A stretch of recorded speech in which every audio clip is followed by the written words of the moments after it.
Melanin may play a much bigger role than just absorbing all this radiation, and when you get it into your body, it actually has a major effect on your immune system.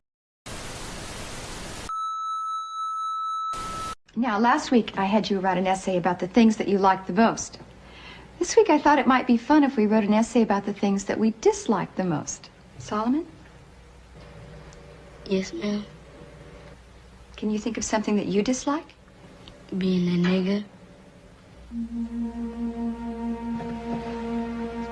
I didn't mean nothing bad. The teacher asked a question and I just answered it. Why'd you say it? 'Cause it's the truth. If and I was white, my pa'd still be alive. Being a nigger killed my pa. You answer me something, sir. If I can. Would you like to live to be 100? I'm sure I would. It's not very likely, but I guess all of us like to live to a ripe old age. Would you rather be black and live to be 100, or white and live to be 50?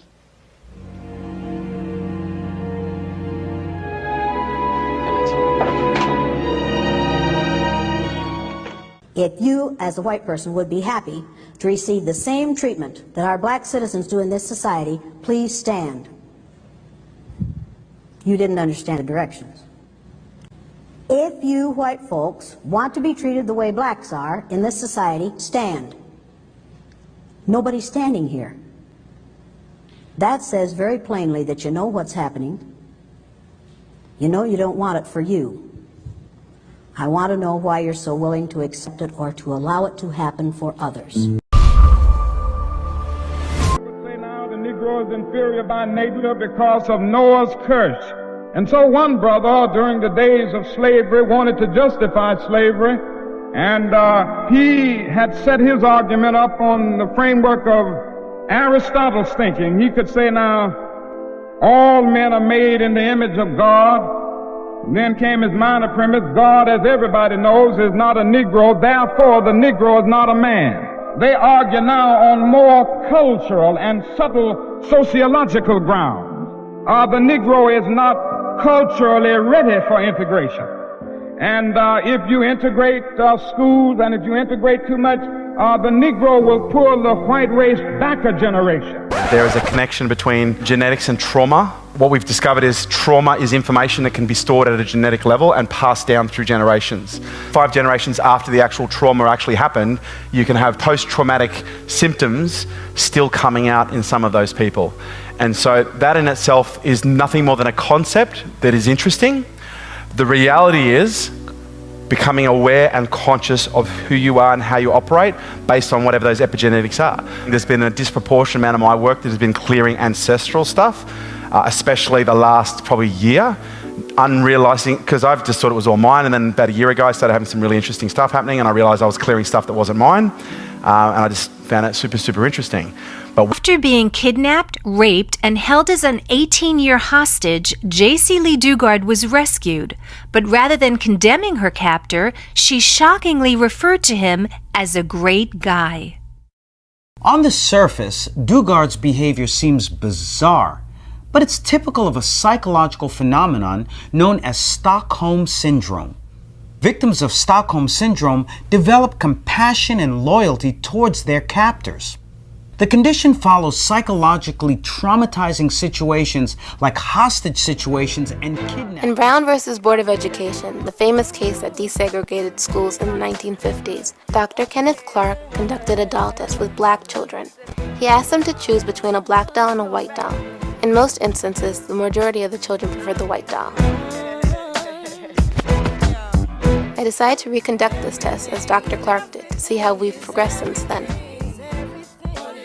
Can you show me the doll that you liked best or that you'd like to play with? This one. I like that one. Show me. I'm killing. This one. That one? This one. I like to play with this. And can you show me the doll that is the nice doll? And why is that the nice doll? He's white. And can you show me the doll that looks bad? Okay. And can you and why does that look bad? Because it's black. And why do you think that's a nice doll? Because she's white. And can you give me the doll that looks like you?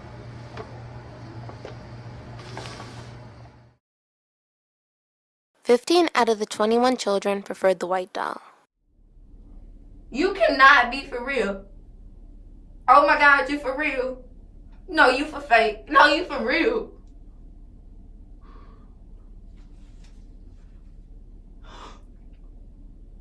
You lying? You not? But did you know that your skin color is your superpower? That's right. The melanin that's in your skin is a gift from the Most High. They knew it. They didn't want you to know it. In fact, they try to copy it. Watch this. Hey, I'm Diana. You're watching Physics Girl, just relaxing here in the shade on this beautiful summer day. So a couple months ago, a few guys got in touch with me and told me that they had access to a UV camera. Do you know what that is? It's a camera that allows you to see the world in ultraviolet, which meant a few things for me. It meant that I could see what this looks like in UV. I could see what your face looks like without any lotion or makeup on in UV. And I could see how sunscreen shows up on your face in ultraviolet. Bruh. And I could see how sunscreen shows up on your face in ultraviolet. And I could see how sunscreen shows up on your face in ultraviolet. The low level of melanin in their skin won't allow them to be out in the sun too long, or they get sunburned. Too much sun, and they can develop skin cancer. Man, with that suntan lotion on their skin, who did they look like? We have the superpower. Oftentimes, due to the society we live in that promotes the European standard of beauty, many Black women can feel like their beauty isn't good enough. But this is starting to change more and more as they realize their melanin really is kind of like magic. Everyone has melanin, both light and dark-skinned individuals. Melanin is a broad term for a group of natural pigments found in most organisms. It is the primary determinant of skin color. Black women greatly benefit from melanin because it prevents them from aging as quickly as other groups. A study found that Black women's skin typically ages about 10 years slower than white women's skin. Here's why. Human skin has 3 layers: the epidermis, the dermis, and the hypodermis. Melanocytes in the epidermis produce melanin, a natural skin pigment. Melanin blocks UV rays, which can accelerate the aging process. Black men and women produce more melanin in their skin, which results in darker pigments. The more melanin in your skin, the more protection you have against the harmful effects of sun exposure. Too much exposure to UV rays can cause skin to age quicker, resulting in wrinkles and sunspots. Since white women produce less melanin, they can show signs of aging faster. This doesn't mean that Black women won't experience skin aging. It just happens at a slower rate. Melanin is a molecule. And the concept of melanin is, it is black in its nature. And we find it in the cosmos, we find it in the heavens, we find it in water, we find it in land, we find it in everything that exists. Scholars and scientists have been having conferences about melanin, to my awareness, at least since the 1920s. These scientists said that the pineal gland, they refer to the pineal gland as a vestigial organ. That is a calcified gland within the body that serves no purpose, as if the creator would create something that you didn't need. And it was only after the Vietnam War, in the late 60s and early 70s, that they began to rewrite their interpretation of the pineal gland. The reason for that was that a large number of African Americans fought and died during the Vietnam War. And whenever a soldier dies, there's an autopsy that's performed before their body is sent back to Dover Air Force Base. And what they discovered, what these physicians discovered, is that when they performed the autopsies, the 75 to 80% the African American soldiers had a large functioning pineal gland. The pineal gland is normally about the size of your thumb. So it was not a vestigial organ in 70 to 80% of African Americans, but it is a calcified organ in 75 to 80% of people with European ancestry. So they began to reevaluate the pineal gland. So this is a complex molecule. It's found in the brain. It's found in your adrenal glands. It's a powerful free radical scavenger. In other words, it helps the body prevent this oxidation, so it's an antioxidant. Melanin may play a much bigger role than just absorbing all this radiation, and when you get it into your body, it actually has a major effect on your immune system. It protects genes and it actually repairs broken DNA. Isn't that wonderful? Something breaks down because you're exposed to chemicals or radiation.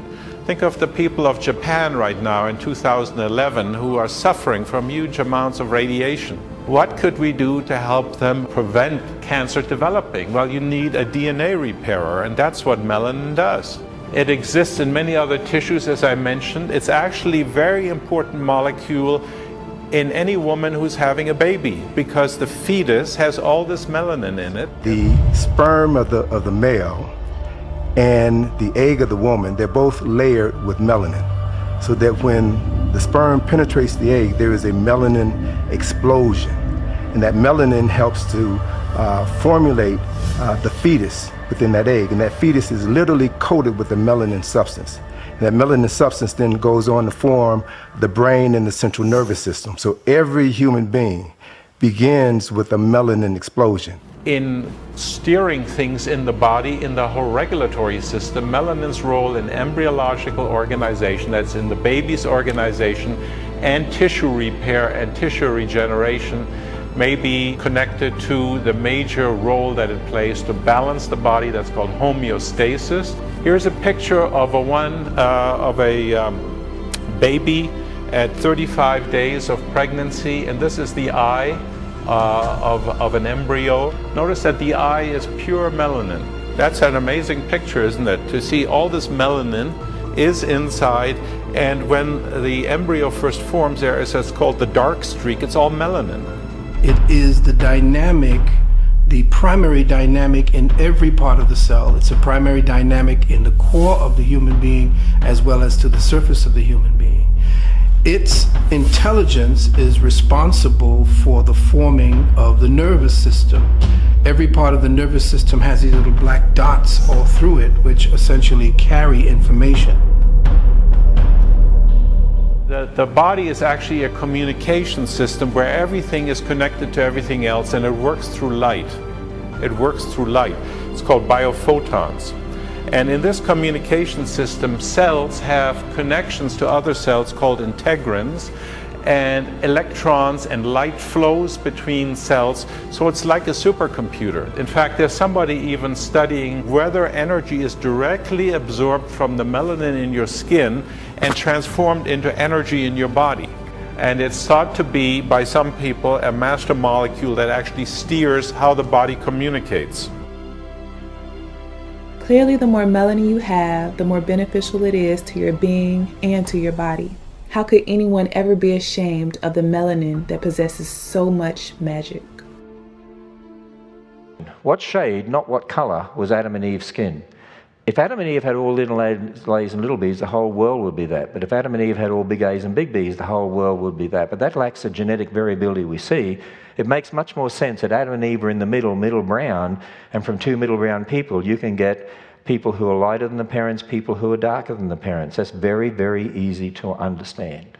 There's lots of families like that. You go to Florida, California, you see a lot of families like that. Kids darker than the parents and lighter than the parents. And you see, because of the Tower of Babel, if some people in some groups, because of who married who died out, who was left, who was isolated from who, if they ended up with only big A's and big B's on their own, they're only going to produce dark-skinned people. If they ended up with only little A's and little B's are on their own, they're only going to produce light-skinned people. Remember, poodles with poodles only give poodles, right? These would have to mix back with others to get back the genetic diversity that was already there, to not have just light skin anymore, but to produce people with different shades. This is a map of the continents of the Earth showing how much ultraviolet light lands in each latitude.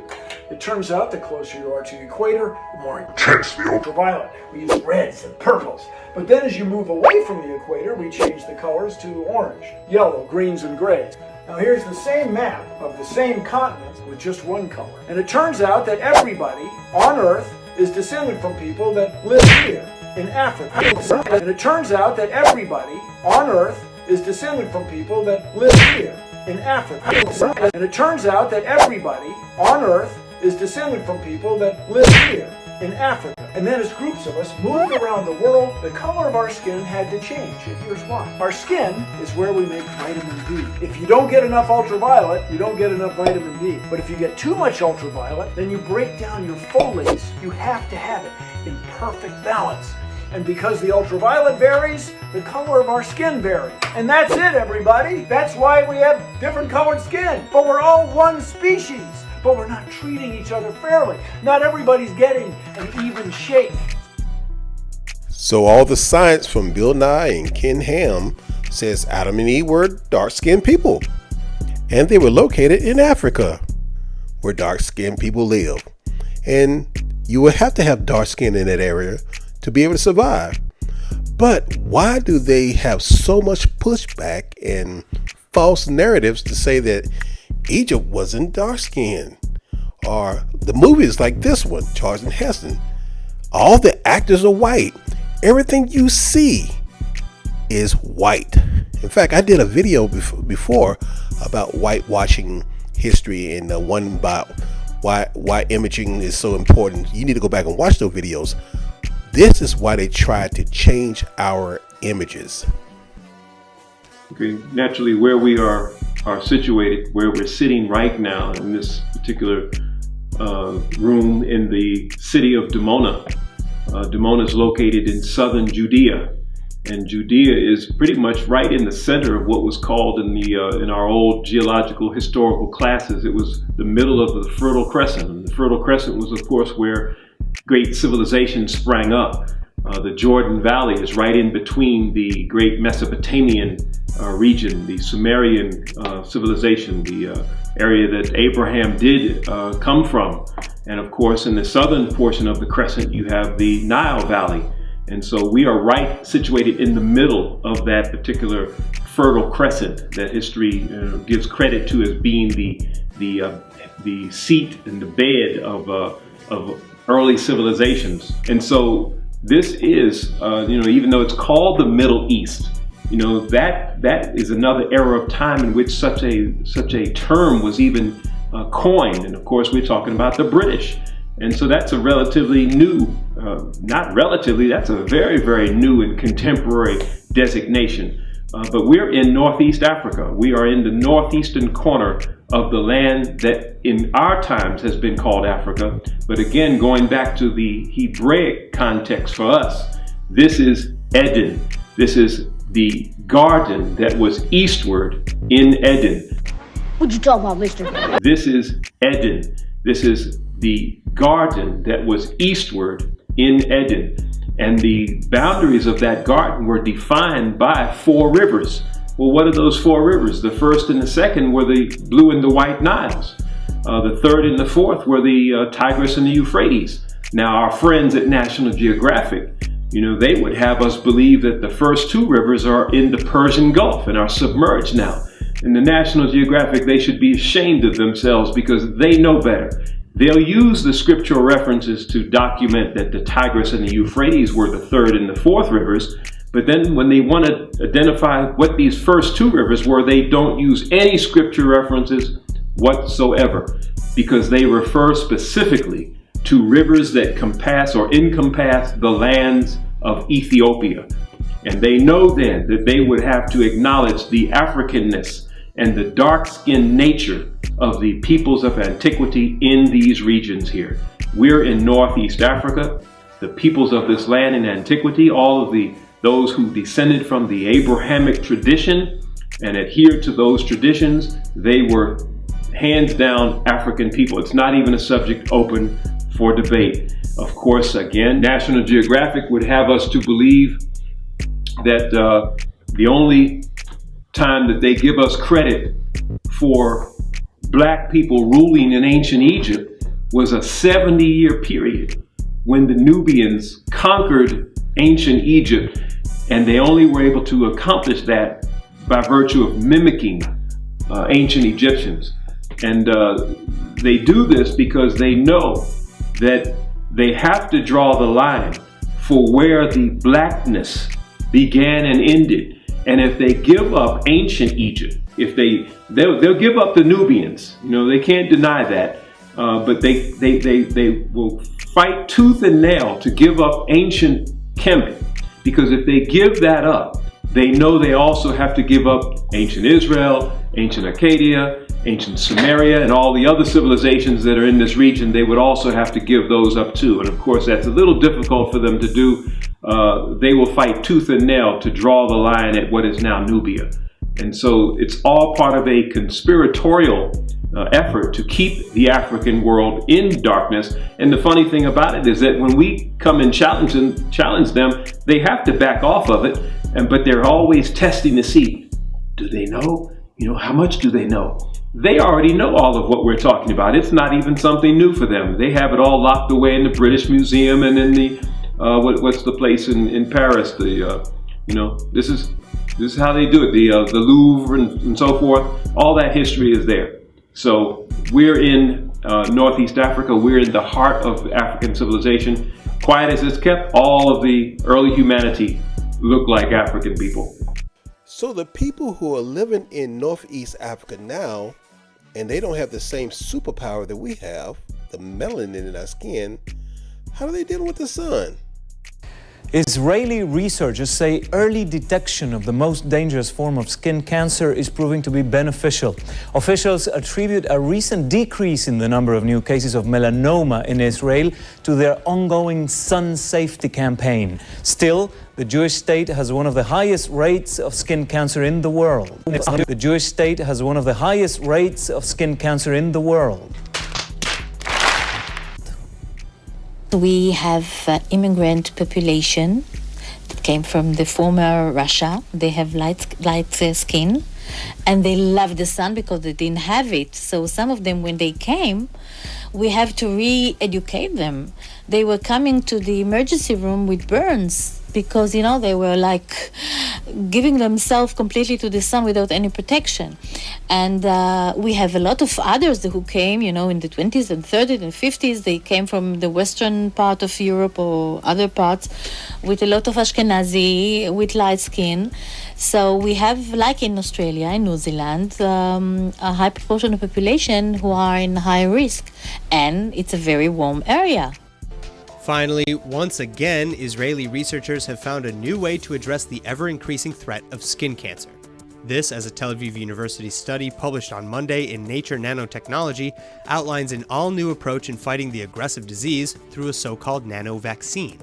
In fact, according to a statement released by Professor Sachi Fainaro, who led the study, quote, "In our study, we have shown that it's possible to produce an effective nano-vaccine against melanoma and to sensitize the immune system to immunotherapies." Adding that further, the research opens the door to a completely new vaccine approach to cancer, quote, even in the most advanced stages of the disease. But how does the vaccine work? Well, melanoma, the deadliest of skin cancers, develops in the melanin or skin pigment producing cells of the body. And the cancer cells can then be characterized by some very specific amino acids. So researchers created tiny nanoparticles made of biodegradable polymers, which contain within them two such amino acids, or peptides, that are unique to the melanoma cells. And once injected into the body, Sachi Fainaro explains that the nanoparticles acted just like known vaccines for viral-borne diseases, by stimulating the immune system to learn to identify and attack any cells containing these peptides, i.e. the melanoma cells. Black men and women produce more melanin in their skin, which results in darker pigments. The more melanin in your skin, the more protection you have against the harmful effects of sun exposure. Too much exposure to UV rays can cause skin to age quicker, resulting in wrinkles and sunspots. Then from that point on, once the immune system knows which cells are dangerous and which are not, the body can attack melanoma on sight. And finally, through various tests both on mice and on human tissue, TAU researchers, together with partners from the Israel Health Ministry, the Israel Cancer Research Fund, Euro-Nanomed 2, the Israel Science Foundation, and other international teams, they were able to show why they believe this treatment can both prevent melanoma from occurring in the first place, or at least severely stunt its growth. Melanin may play a much bigger role than just absorbing all this radiation, and when you get it into your body, it actually has a major effect on your immune system. It protects genes and it actually repairs broken DNA. Isn't that wonderful? So if you are native to that land, and the Creator gave you that land as your promised land, and you are the promised people, wouldn't you have the genetics to live in that land? That's something to think about. Malcolm X made a statement, this famous statement. He said, they don't persecute us because we are Christians or Muslims. He said they persecute us, they give us hell because we are black. But I beg to defer that statement. Read this. Roquette's International Thesaurus. Established 1834. What year? 1834. Where were we brothers in 1834? Slavery. Okay, let's go inside the book. And can you read that for us? Negro, colored person, black, blackamoor, Jim Crow, slang U.S., darky, Sambo, ebony, the image of God. Do y'all see that? This is what they know. This is why they persecute us. They said these people are the image of God. This is why they persecute us. Tell me what you think about this. Please write them in the comments below.